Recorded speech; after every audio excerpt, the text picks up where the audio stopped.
আসসালামু আলাইকুম। সপ্তম শ্রেণীর প্রিয় শিক্ষার্থী, আশা করি ভালো আছো। আজকে তোমাদের তথ্য ও যোগাযোগ প্রযুক্তি এই বইয়ের আমরা পার্ট 1 এর 3 নম্বর অধ্যায়, 3 নম্বর পার্ট, 1 নম্বর অধ্যায়ের 3 নম্বর পার্ট।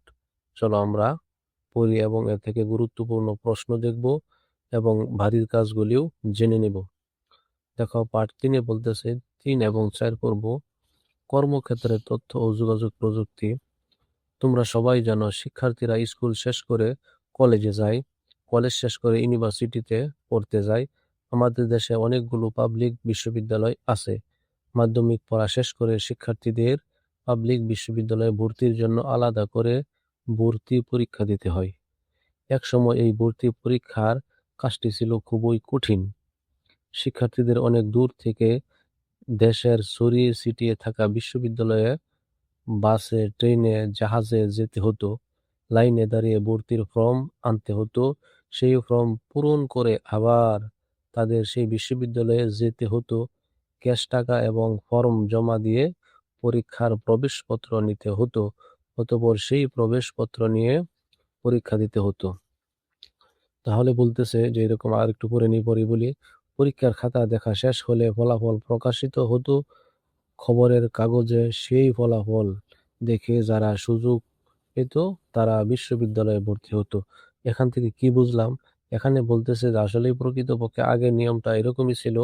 যখন মোবাইলের যুগ ছিল না, ইন্টারনেটের যুগ ছিল না, তখন কি, যদি যারো বাড়ি, মনে করো ঢাকা বিশ্ববিদ্যালয়ে ভর্তি হবে, তোমার বাড়ি খুলনা, সিলেট, বরিশাল, তাদেরকে ভর্তি হওয়ার বা পরীক্ষা দেওয়ার আগে কমপক্ষে 3 থেকে 4 বার সেই সিলেট, খুলনা থেকে ঢাকা আসতে হতো। একবার যেমন ফর্ম তোলার জন্য, আবার টাকা জমা দেওয়ার জন্য, আবার সেই ফর্ম পূরণ করে আবার নিয়ে আসতে হতো এবং পরীক্ষা দিতে হতো। তারপর আবার কি করতে হতো? সেই রেজাল্ট দেখার জন্য অপেক্ষা করতে হতো। কিন্তু এখন কিন্তু সবগুলি কাজই এই তথ্য প্রযুক্তির যুগে ঘরে বসেই তারা কি করতে পারে মোবাইলের মাধ্যমে। এই কথাগুলি এখানে বোঝানো হয়েছে। যেমন 1909 সালে শাহজালাল বিজ্ঞান ও প্রযুক্তি বিশ্ববিদ্যালয় ঠিক করলো তারা পুরো প্রক্রিয়াটি তথ্য প্রযুক্তি দিয়ে শেষ করবে। কত সালে? 1909 সালে। অবজেক্টিভ হিসেবে আসতে পারে। 1909 সালে কোন বিশ্ববিদ্যালয়? শাহজালাল বিজ্ঞান ও প্রযুক্তি বিশ্ববিদ্যালয়। এবং এই ভর্তি প্রক্রিয়া কোথাও কোনো কাগজ ব্যবহার হবে না। কি ব্যবহার হবে না? কাগজ ব্যবহার হবে না। যেমন ফর্ম পূরণ করা, ফর্ম জমা দেওয়া, এই বিষয়গুলি। ভর্তির রেজিস্ট্রেশনের জন্য কোনো শিক্ষার্থী তার ঘরে থেকে বের হতে হবে না। কি বলতেছে? যে সে সবগুলি কাজই ঘরে বসে করতে পারবে। এমন পদক্ষেপ 2009 সালে নেয়। 2009 সাল থেকে দেশের প্রায় সব স্কুল, কলেজ, বিশ্ববিদ্যালয়ে ভর্তির সময় এভাবে তথ্য প্রযুক্তি ব্যবহার করা হয়। এভাবে তথ্য প্রযুক্তি ব্যবহার করা হয়। কোথায় গেল? তাহলে মোট কথা এখানে বলতেছে যে প্রতিটি কাজে কি করতেছে, যে এখন ইন্টারনেট আসার কারণে সবগুলি কাজে, যেমন যে স্মার্টফোন ব্যবহার করে এই প্রক্রিয়া শেষ করে ফেলতে পারবে। তথ্য ও যোগাযোগ প্রযুক্তি ব্যবহার করার কারণে বিশাল একটি কর্মযজ্ঞ হয়ে গেল পানির মতো সহজ। অর্থাৎ যে কাজটি বিরাট কঠিন ছিল, সেটি তথ্য প্রযুক্তির মাধ্যমে খুবই সহজ হয়ে গিয়েছে। এটি পার্ট 3। এখানে দেখো একটি কাজ আছে, দলগত কাজ। তোমাদের স্কুলের অফিসে কাগজবিহীন অফিসে রূপান্তর করতে হলে কি কি কাজ করতে হবে তা গুছিয়ে লেখো। আমরা এটিও দেখব এবং পার্ট 4 এ যে কথাগুলি বলছে সেইগুলিও আমরা দেখব। এখন চলো এই 3 এবং 4 থেকে আমরা গুরুত্বপূর্ণ কিছু প্রশ্ন দেখি, যেগুলি পরীক্ষায় আসবে। দেখো, আমি গুরুত্বপূর্ণভাবে 25টি এমসিকিউ দিয়েছি। তোমাদের পরীক্ষায় 25টি এমসিকিউ থাকবে।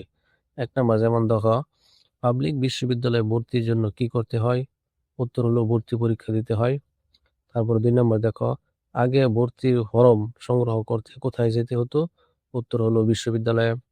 তারপর দেখো, শাহজালাল বিজ্ঞান ও প্রযুক্তি বিশ্ববিদ্যালয় কবে কাগজবিহীন ভর্তি প্রক্রিয়া চালু করেন? পড়েছি আগেই, 2009 সালে। তারপর দেখো 4 নম্বরে, বর্তমানে ভর্তি প্রক্রিয়া কি দিয়ে সম্পন্ন করা যায়? উত্তর হলো স্মার্টফোন দিয়ে। তারপরে 5 নম্বর দেখো, কাগজবিহীন অফিস ধারণা প্রথম প্রকাশিত হয় কোন ম্যাগাজিনে? উত্তর হলো বিজনেস উইক। 6 নাম্বার দেখো কাগজ তৈরি হয় কি থেকে? উত্তর হলো গাছ থেকে। 7 নাম্বার কাগজ কম ব্যবহার করলে কি রক্ষা পায়? যদি আমরা কাগজ ব্যবহার কম করি কি রক্ষা পাবে? গাছ, কারণ গাছ কেটেই তো কাগজ তৈরি করা হয়। 8 নাম্বার কাগজে লেখার পরিবর্তে কোথায় লেখা হয়? কম্পিউটারে। অর্থাৎ তুমি কম্পিউটারের দোকানে বসে আবেদন করবে, সেখান থেকেই ভর্তি হতে হবে। অর্থাৎ যত আর অন্য যে কাজগুলি আছে বহু কাজই বর্তমানে কম্পিউটারে করে থাকে। 9 নাম্বার কম্পিউটারগুলো কি দিয়ে যুক্ত থাকে? নেটওয়ার্ক। যদি ইন্টারনেট না থাকে তাহলে তো আমরা কাজ করতে পারবো না। 10 নাম্বার ব্যাংকিং কার্যক্রম এখন কিভাবে সম্পন্ন হয়? অনলাইনে, যেমন বিকাশ, রকেট, নগদ, এগুলি কথা বলতেছে। 11 নাম্বার দেখো মোবাইল অ্যাপ দিয়ে কি করা যায়? ব্যাংক লেনদেন। 12 নাম্বার কাগজবিহীন অফিসের পরবর্তী ধাপ কি? Virtual office. 13 নাম্বার দেখো অফিসে না গিয়েই অফিস করার ধারণার নাম কি? উত্তর হলো virtual office. 14 number virtual office নিয়ে প্রথম আলোচনা হয় কত সালে? ভার্চুয়াল অফিস আলোচনা হয় প্রথম কত সালে? 1983 সালে। তারা এটা নিয়ে গবেষণা শুরু করেন। 15 নম্বর প্রথম ভার্চুয়াল অফিস চালু হয় কত সালে? 1994 সালে। 16 নম্বর দেখো ভার্চুয়াল অফিসে কর্মীরা কোথায় বসে কাজ করতে পারে? উত্তর হলো বাসায় বসে। 17 নম্বর কাগজ না পড়ে তরুণরা কোথায় পড়তে স্বাচ্ছন্দ্য বোধ করে? উত্তর হলো মনিটরে। তারপর 18 নম্বর ছবি এখন কোথায় দেখা যায়? স্ক্রিনে। ছবি এখন দেখা যায় যেমন কম্পিউটার বা ল্যাপটপ বা মোবাইলের স্ক্রিনে। ব্যাংকে টাকা স্থানান্তরকে কি বলা হয়? তহবিল স্থানান্তর। 20 নাম্বার দেখো ইউটিলিটি বিল কি দিয়ে পরিশোধ করা যায়? মোবাইল অ্যাপ দিয়ে। অর্থাৎ যে কোনো বিলই এখন মোবাইলের মাধ্যমে, যেমন কারেন্ট বিল, আরো শহর এলাকায় যত পানির বিল, বিদ্যুৎ, যেমন গ্যাসের বিল, সবকিছুই। তারপরে 21 নাম্বার দেখো ভার্চুয়াল অফিসে কি নির্মাণের প্রয়োজন কমে যায়? উত্তর হলো রড বিল্ডিং। তারপরে অফিসে না গিয়ে কাজ করলে কি এড়ানো যায়?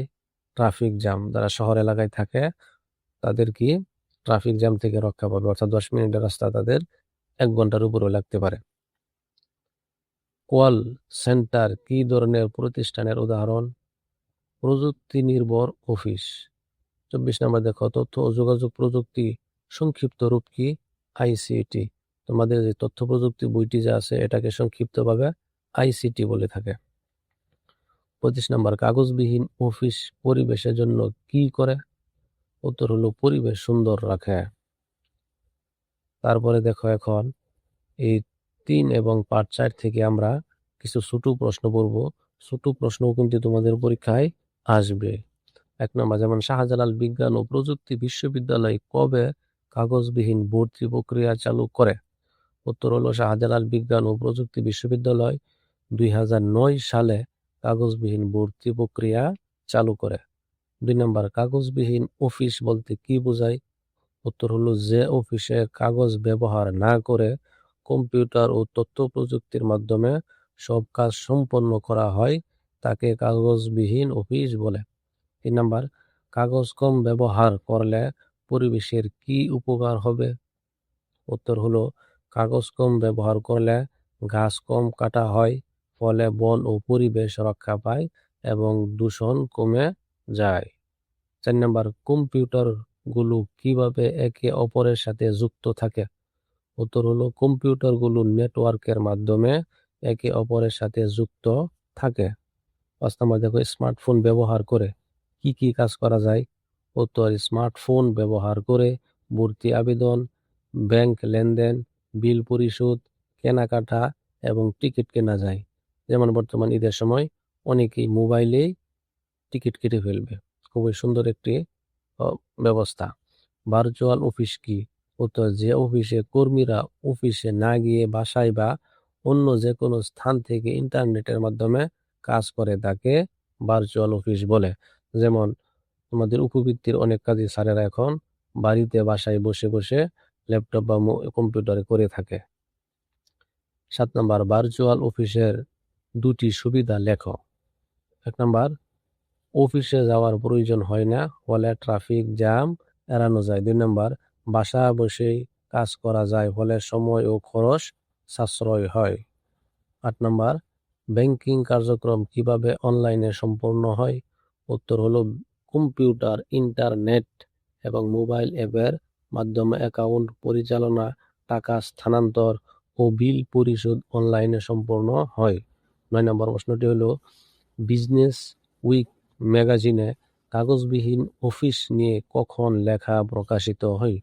উত্তর 1975 সালে বিজনেস উইক ম্যাগাজিনে কাগজবিহীন অফিস নিয়ে প্রথম প্রবন্ধ প্রকাশিত হয়। তারপরে 10 নম্বর, নতুন প্রজন্ম কাগজের বদলে কোথায় পড়তে বেশি স্বাচ্ছন্দ্য বোধ করে? উত্তর, নতুন প্রজন্ম কাগজের বদলে কম্পিউটার বা মোবাইলে মনিটরে পড়তে বেশি স্বাচ্ছন্দ্য বোধ করে। এবার দেখো দলগত কাজ ছিল।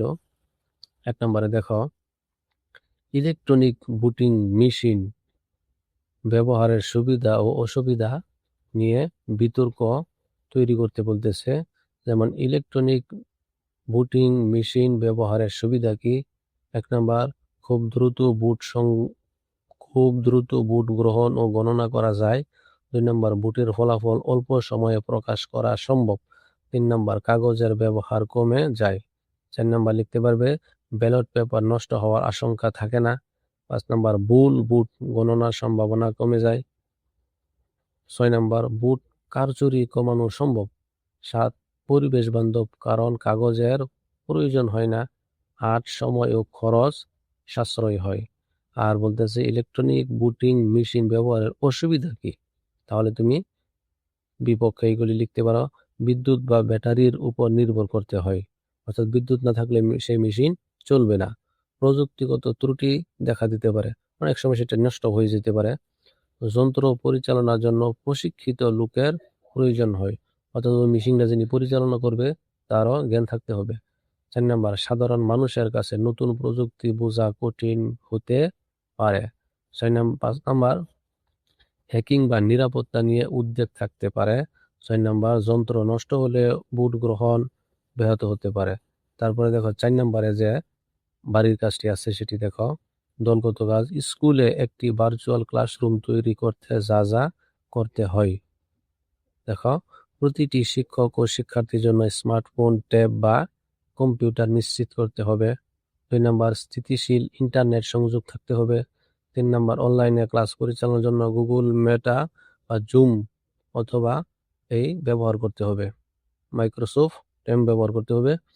4 নাম্বার, শিক্ষা ও শিক্ষার্থীদের জন্য পৃথক অ্যাকাউন্ট তৈরি করতে হবে। 5 নাম্বার, ক্লাসের সময়সূচি নির্ধারণ করে সবার কাছে জানাতে হবে। 6 নাম্বার, পাঠ্য সামগ্রী, নোট ও অ্যাসাইনমেন্ট অনলাইনে শেয়ার করতে হবে। 7 নাম্বার, উপস্থিতি ও মূল্যায়নের ব্যবস্থা রাখতে হবে। 8 নাম্বার, শিক্ষক ও শিক্ষার্থীদের প্রযুক্তি ব্যবহারে প্রশিক্ষণ দিতে হবে। 9 নাম্বার, মাইক্রোফোন, ওয়েবক্যাম ও স্পিকারের ব্যবহার থাকতে হবে। আজকে এই পর্যন্তই। আগামী পর্বে আমরা 1 নম্বর অধ্যায়ের পার্ট 5 আলোচনা করব। সেই ভিডিওটি পেতে চ্যানেলটি সাবস্ক্রাইব করে রাখো এবং তোমাদের ক্লাসের অন্যান্য বইয়ের এরকম প্রশ্নের উত্তরগুলি পেতে চ্যানেলটি সাবস্ক্রাইব করে রাখো। সে পর্যন্ত ভালো থাকো, ধন্যবাদ।